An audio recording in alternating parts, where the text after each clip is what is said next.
تمام تعریف اللہ کے لیے ہے جو سب سے بلند و برتر ہے، وہی راز اور پوشیدہ ترین چیزوں کو جاننے والا ہے۔ اللہ کے سوا کوئی معبود برحق نہیں، اس کے لیے سب سے اچھے نام ہیں۔ اور میں گواہی دیتا ہوں کہ محمد اللہ کے بندے، اس کے برگزیدہ رسول اور چنیدہ دوست ہیں۔ اللہ ان پر درود و سلام نازل کرے اور ان کے معزز آل و اصحاب پر جو تاریکی میں ستاروں کے مانند ہیں۔ اما بعد، لوگو اللہ کا تقوی اختیار کرو، کیونکہ اس کا تقوی دین کا ستون اور تمام مخلوقات پر اس کا لازمی حق ہے۔ مومنو، امر و نہی میں اطاعت بجا لا کر اللہ تعالیٰ کا تقوی اختیار کرنا، چونکہ اپنے رب سے بندے کی سچی محبت کا واضح ثبوت اور اس کے ایمان کی درستی کی دلیل ہے۔ اس لیے نفس کی پاکیزہ خصلتیں اس تقوی کے حصول میں مددگار ہیں، اور عمدہ آداب اپنے تمام تر اسباب کے ساتھ اس تک پہنچنے والے ہیں۔ اور اس میں کوئی تعجب نہیں کہ ایمان میں عقائد، اقوال، اعمال اور اخلاق کی مختلف شاخیں ہیں۔ جس کے یہاں یہ ساری چیزیں اکٹھی ہو گئیں، اس نے اپنا ایمان مکمل کر لیا اور تقوی حاصل کر لیا۔ اور جس نے ان میں سے اپنے حصے میں کوتاہی برتی، تو جس قدر اس نے کوتاہی کی، اسی قدر وہ ایمان اور تقوی سے محروم رہا۔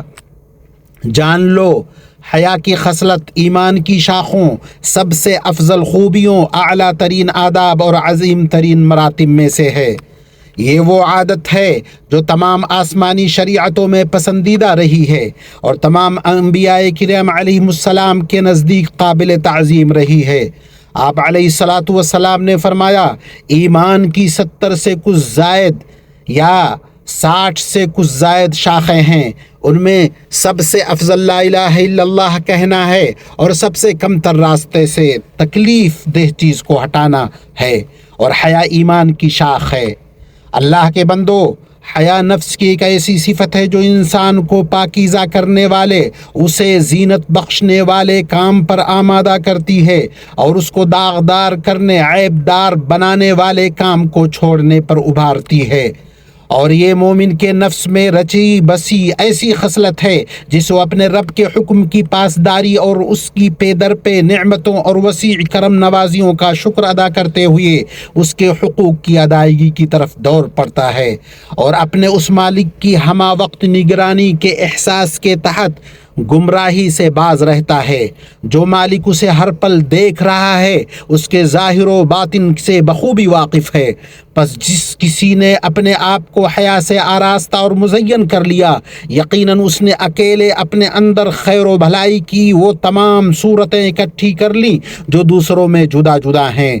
مسلمانوں، اس زمین پر بسنے والے کسی مسلمان کے لیے حیا کے بغیر کوئی کمال نہیں، اور یہ اس لیے ہے کہ مسلمان ان امور کی سعی و کوشش کا کہ مسلمان کو ان چیزوں کی سعی و کوشش کا حکم دیا گیا جن سے اس کا دین اور اس کی شرافت دونوں بیک وقت مکمل ہوں، تاکہ وہ اپنے اس مالک کی مرضی کے مطابق بندگی بجا لائے جس مالک نے اسے اس طرح پیدا کیا کہ وہ عقل کے بنا پر تمام حیوانات سے برتر ہوا، اور توفیق الہی سے بدی کی راہ اور تقوی کے راستے سے باخبر ہوا۔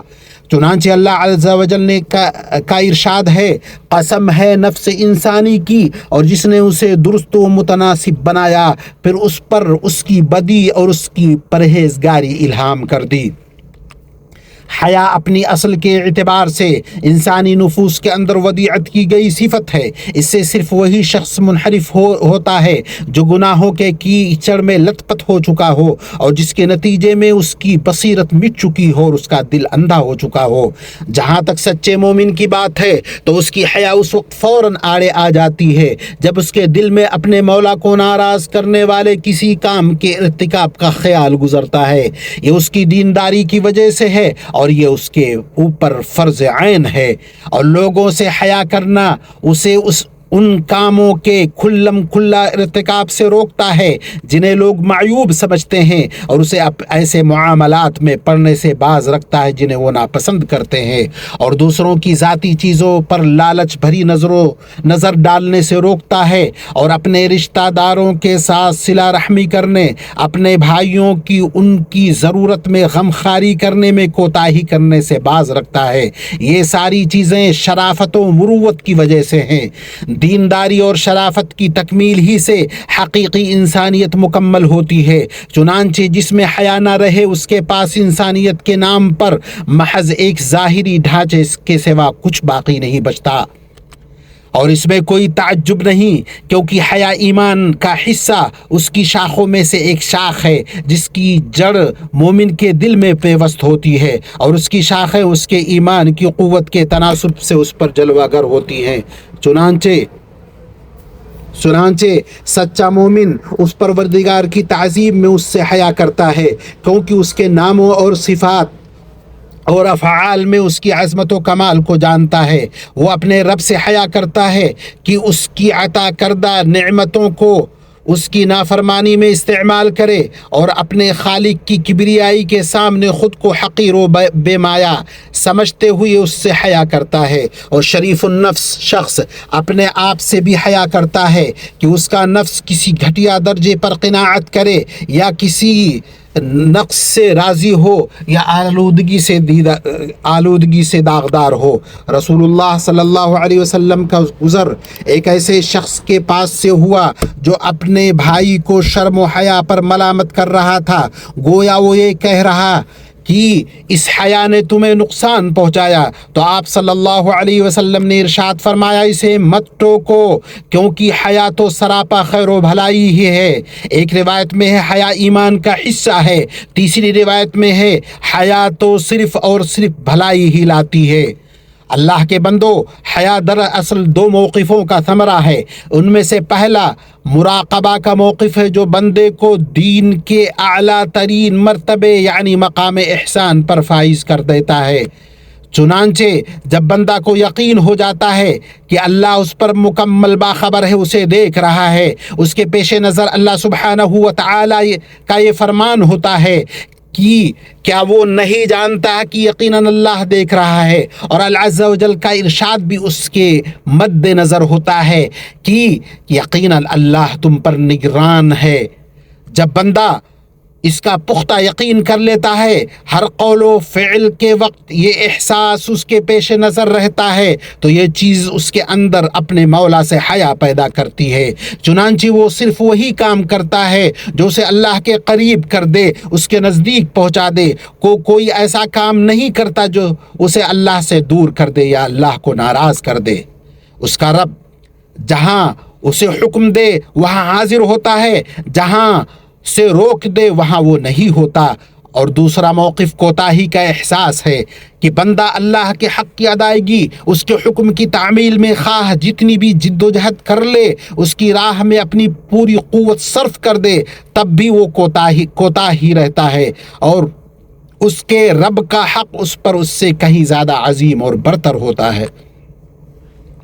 بالخصوص ان بے پایا نعمتوں کو دیکھتے ہوئے جو اللہ نے اس پر نچھاور کر رکھی ہیں، اور اس حقیقت کے پیش نظر کہ بندگی اور اطاعت کا جو حق بندے پر لازم ہے وہ اس کی ادا کردہ بندگی سے کئی گنا بڑھ کر ہے، اور یہ کہ اللہ عز و جل کا جلال، اس کی بے پناہ عظمت، اس کی شایان شان بندگی کا تقاضا کرتی ہے۔ چنانچہ ان کا استحضار بندے کے اندر اپنے پروردگار کی ہیبت اور اپنے آقا سے مسلسل حیا کی کیفیت پیدا کرتا ہے۔ مومنوں، حیا کے پیش نظر ہر لمحہ مومن کے پیش نظر ہر لمحہ اس طرح جلوہ گر رہتی ہے کہ جب بھی اللہ تعالیٰ کے حقوق یا اس کے بندوں کے حقوق میں سے کوئی حق سامنے آتا ہے تو یہ حیا اس پر طاری ہو جاتی ہے، مسلسل ابھارتی رہتی ہے، یہاں تک کہ وہ اپنے ذمہ عائد کردہ حق کو ادا کر دیتا ہے۔ ایمانی بھائیوں، حیا انسان میں ودیعت کردہ ایک جبلی وصف ہے اور ایسی فطرت ہے جس پر اللہ رب العزت والجلال نے اس کو پیدا کیا ہے۔ جیسا کہ آپ صلی اللہ علیہ وسلم نے حضرت معاویہ بن حیدہ سے فرمایا، اپنی بیوی یا لونڈی کو چھوڑ کر سب سے اپنی شرمگاہ کی حفاظت کرو۔ آپ صلی اللہ علیہ وسلم نے فرمایا، شرمگاہ چھپانے کی پوری کوشش کرو۔ میں نے عرض کیا، اللہ کے رسول، جب ہم میں سے کوئی بالکل تنہا ہو؟ آپ نے فرمایا، لوگوں کے مقابلے میں اللہ اس بات کا زیادہ حقدار ہے کہ اس سے حیا کیا جائے۔ اللہ مجھے اور آپ سب کو اپنی کتاب کے طریقے اور نبی صلی اللہ علیہ وسلم کی سنت سے نفع پہنچائے۔ تمام تعریف اللہ کے لیے جو نہایت شفیق اور بحد رحم فرمانے والا ہے، عظیم فضل اور عمومی احسان والا ہے۔ میں گواہی دیتا ہوں کہ محمد اس کے بندے اور رسول ہیں جن کے بارے میں اللہ نے فرمایا بلا شبہ آپ اخلاق کے عظیم مرتبے پر فائز ہیں۔ اما بعد، بلا شبہ حیا تمام انبیاء و مرسلین، اللہ کے نیک اولیاء اور اس کے متقین بندوں کا شیوا ہے۔ اللہ نے فرمایا یقیناً تمہاری یہ بات نبی کو تکلیف پہنچاتی ہے مگر وہ تم سے حیا فرماتے ہیں۔ آپ صلی اللہ علیہ وسلم نے ارشاد فرمایا بے شک موسیٰ نہایت باحیا اپنے بدن کو چھپا کر رکھنے والے انسان تھے، شرم و حیا کے باعث ان کے جسم کا کوئی حصہ دکھائی نہیں دیتا تھا، تو بنی اسرائیل میں سے کچھ لوگوں نے انہیں تکلیف پہنچائی۔ ابو سعید خدری رضی اللہ عنہ بیان کرتے ہیں کہ پردے میں بیٹھی ہوئی کنواری دوشیزہ سے بھی کہیں زیادہ نبی صلی اللہ علیہ وسلم حیا والے تھے، چنانچہ آپ صلی اللہ علیہ وسلم کوئی ایسی چیز دیکھتے جسے ناپسند فرماتے تو ہم آپ کے رخ انور سے اسے پہچان لیا کرتے تھے۔ اللہ تعالیٰ نے شعیب علیہ السلام کی صاحبزادی کی تعریف فرماتے ہوئے ارشاد فرمایا ان دونوں میں سے ایک لڑکی شرم و حیا کے ساتھ چلتی ہوئی موسیٰ علیہ السلام کے پاس آئی۔ حیا بندے اور اس کے مولا کی نافرمانی کے درمیان رکاوٹ ہے۔ حیا کی کمی بدبختی کی نشانیوں میں سے ہے اور روح و دل کی موت ہے، کیونکہ حیا کا لفظ حیات سے مشتق ہے، چنانچہ جس شخص میں حیا نہیں اس کے دل میں حیات نہیں۔ شیخ الاسلام ابن تیمیہ رحمہ اللہ فرماتے ہیں حیا کا لفظ حیات سے مشتق ہے، چنانچہ زندہ دل انسان زندہ ہوتا ہے، اس کے اندر ایسی حیا ہوتی ہے جو اسے قبیح کاموں سے باز رکھتی ہے، کیونکہ دل کی زندگی ہی دل کو برباد کرنے والی برائیوں سے روکنے والی ہے۔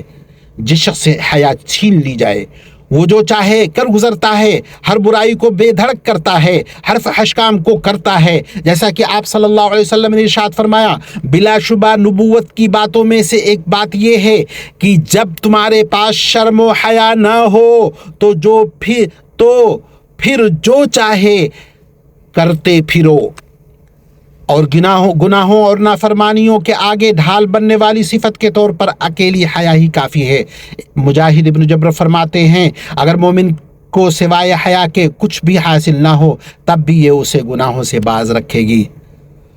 اور شاعر نے کیا خوب کہا ہے، کتنی برائیاں ایسی تھی کہ میرے اور ان کے ارتکاب کے درمیان سوائے حیا کے کوئی چیز حائل نہ تھی، بس وہی حیا ان کی دوا بن گئی، لیکن اگر حیا ہی رخصت ہو جائے تو پھر اس کے لیے کوئی دوا نہیں۔ اللہ کی قسم کوئی عقل مند آدمی کیوں کر اپنے اوپر سے وقار کی چادر پھینک سکتا ہے تاکہ حیا کی کو چھوڑ کر ذلت و پستی اور خاری اس کا لباس ہو جائے اور خود کو ملامت و رسوائی کے در پہ کر لے۔ ایک بے حیا انسان نے اپنے اوپر کیسی مصیبتیں مسلط کر لی ہیں، اپنے آپ کو شکوک و شبہات کے مقام پر لا کھڑا کر دیا ہے۔ حیا مرد کا زیور ہے جس کے ذریعے وہ اللہ کے حقوق کی پاسداری کرتا ہے تو اس کا دین مکمل ہو جاتا ہے، اسی کے ذریعے وہ عرف عام کا لحاظ رکھتا ہے، اس کی مروت اور شرافت تکمیل کو پہنچتی ہے۔ یہی حیا عورت کا حقیقی حسن ہے، اسی میں اس کی کامل حشمت و عفت، اس کا بھرپور تحفظ و پردہ اور اس کی مکمل نسوانیت ہے۔ جو اپنی حیا کا محافظ بن جائے وہ در حقیقت اپنے دین کا محافظ ہے۔ جس نے اپنی حیا کی حفاظت نہ کی یقیناً اس نے اپنے دین کو بگاڑ لیا۔ اے اللہ ہمیں ایمان کی زینت سے آراستہ فرما، اے اللہ ہمیں بہترین اخلاق کی توفیق دے، اے اللہ کے بندو اس بابرکت اور بافضیلت دن میں اپنے رب کی طرف رجوع کرو اور اس دن اس عمل کی کثرت کرو جس کا حکم اللہ نے اپنی کتاب میں دیا ہے، جہاں اس کی ذات عالی نے ارشاد فرمایا ہے بلا شبہ اللہ اور اس کے فرشتے نبی پر درود بھیجتے ہیں۔